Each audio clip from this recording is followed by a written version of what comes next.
कहते हैं, जिंदगी में सबसे गहरी कहानियां वो होती हैं जो कभी पूरी नहीं होती। ये कहानी भी वैसी ही है। ये कहानी है शफीक की और उस स्कूल की जहां उसने पहली बार सीखा था कि कुछ रिश्तों में नाम नहीं होता, बस एहसास होता है। सुबह के 6:30 थे। उल्लासनगर की वो पतली सी गली जहां हर घर से अलग अलग आवाजें आती थीं। कहीं प्रेशर कुकर की सीटी, कहीं अब्बा की डांट, तो कहीं अम्मी की फिक्रमंद पुकार। शफीक, देर हो रही है। अम्मी की आवाज आई। शफीक ने किताब बैग में डाली, साइकिल उठाई और बिना कुछ बोले निकल पड़ा। उसे बोलने की आदत कभी थी ही नहीं। सरकारी उर्दू स्कूल नंबर 4। पुरानी इमारत, लोहे का गेट जिस पर पेंट उखड़ा हुआ था, और अंदर एक ऐसी दुनिया जहां हर बच्चा अपनी अपनी लड़ाई लड़ रहा था। शफीक 9वीं में था। पीछे वाली बेंच, खिड़की के पास। वहां से मैदान दिखता था और बाहर की दुनिया भी। उस दिन क्लास में कुछ अलग था। टीचर अंदर आए और उनके पीछे वो, सफेद यूनिफॉर्म, नीली रिबन और आंखों में घबराहट। नई स्टूडेंट है, टीचर बोले। नाम आलिया है। पूरी क्लास ने देखा, शफीक ने नहीं। लेकिन जब वो आकर उसकी बेंच पर बैठी तो पहली बार उसका दिल तेज धड़का। दिन बीतने लगे। आलिया बोलती थी, बहुत। शफीक सुनता था, खामोशी से। तुम हमेशा चुप क्यों रहते हो? क्योंकि ज्यादा बोलने से गलतफहमियां बढ़ती हैं। आलिया हंसती, तुम अजीब हो शफीक। अजीब लोग ही लंबे समय तक याद रहते हैं। लंच ब्रेक उनका टाइम बन गया। नीम के पेड़ के नीचे आधी रोटी, थोड़ा सा अचार और ढेर सारी बातें। तुम्हें डर नहीं लगता भविष्य से? डर तब लगता है जब सपने देखने की हिम्मत न हो। आलिया उसे चुपचाप देखती। स्कूल में सब आसान नहीं था। कुछ लड़के मजाक उड़ाते, ओ शायर, ओ हीरो। एक दिन बात बढ़ गई, धक्का मुक्की हुई। शफीक ने पहली बार आवाज उठाई। प्रिंसिपल का कमरा। कड़ी आवाज, तुम्हारे खिलाफ एफआईआर भी दर्ज हो सकती है। शफीक चुप। बाहर आलिया रो रही थी। डर नहीं लगा? डर इस बात का है कि तुम गलत समझ लो। इसके बाद सब बदल गया। आलिया ने बोलना कम कर दिया। शफीक और चुप हो गया। एग्जाम पास आए। फिर एक दिन, मेरा ट्रांसफर हो रहा है, आलिया ने कहा। शफीक ने पहली बार नजर उठाकर देखा, कुछ कहा नहीं। आखिरी दिन, खाली क्लास। आलिया ने कागज दिया। उस पर लिखा था, अगर जिंदगी ने कभी हमें आमने सामने खड़ा किया तो पहचान लेना। एफआईआर मिलेंगे दोबारा। साल बीते, शफीक बड़ा हुआ। लेकिन जब भी स्कूल की घंटी की आवाज आती, वो रुक जाता। और मन में एक ही आवाज होती, कुछ कहानियां कभी खत्म नहीं होतीं। समाप्त नहीं, बस यहीं रोकी गई। यह कहानी बहुत लंबी है, असली जिंदगी की तरह। नीचे से कहानी को और गहराई में ले जाया जा रहा है। एक इंसान की पूरी स्कूल लाइफ, घर, माँ बाप, दोस्त, डर, मोहब्बत और टूटन के साथ। शफीक के अब्बा सुबह अंधेरे में उठ जाते थे, अजान की आवाज के साथ। नमाज पढ़कर वो सीधा चाय के लिए आवाज लगाते, बीबी, चाय जरा तेज बनाना, आज काम ज्यादा है। अम्मी चूल्हे के पास खड़ी होतीं, एक हाथ में केतली, दूसरे में फटे हुए सपनों की जिम्मेदारी। शफीक को वो प्यार से नहीं जगाती थीं, डर से जगाती थीं।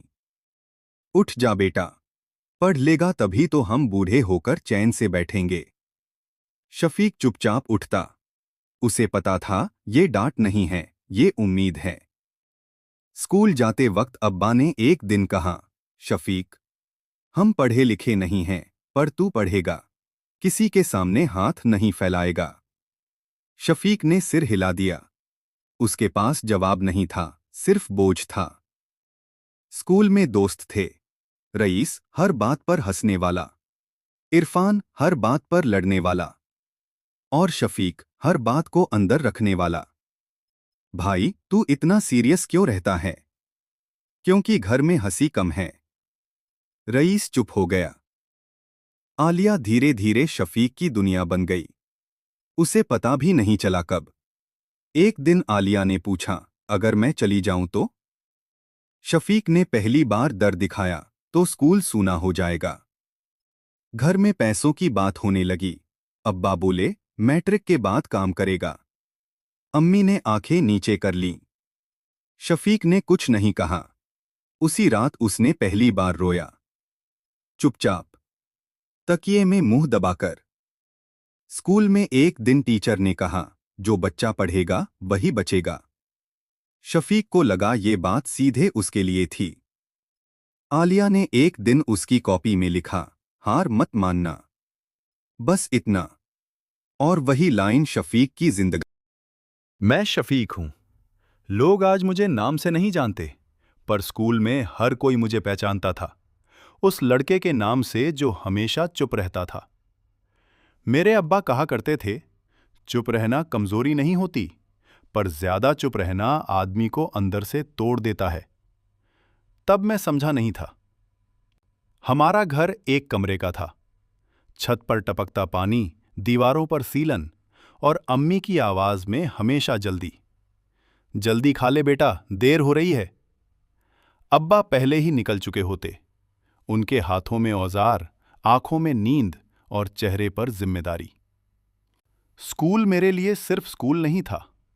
वो एक ऐसी जगह थी जहां मैं थोड़ी देर के लिए गरीबी भूल सकता था। पुरानी बेंच, टूटा डेस्क और ब्लैक बोर्ड पर अधूरी लाइनें। जिस दिन आलिया आई, उस दिन कुछ बदला नहीं था, बस हवा थोड़ी अलग लगी। टीचर ने नाम लिया, क्लास ने देखा, और मैं पहली बार किसी को देखने से डर गया। वो मुझसे बातें करती थी, छोटी छोटी। तुम्हें कौन सा सब्जेक्ट अच्छा लगता है? हिंदी। क्यों? क्योंकि उसमें दर्द लिखने की इजाजत होती है। वो चुप हो जाती।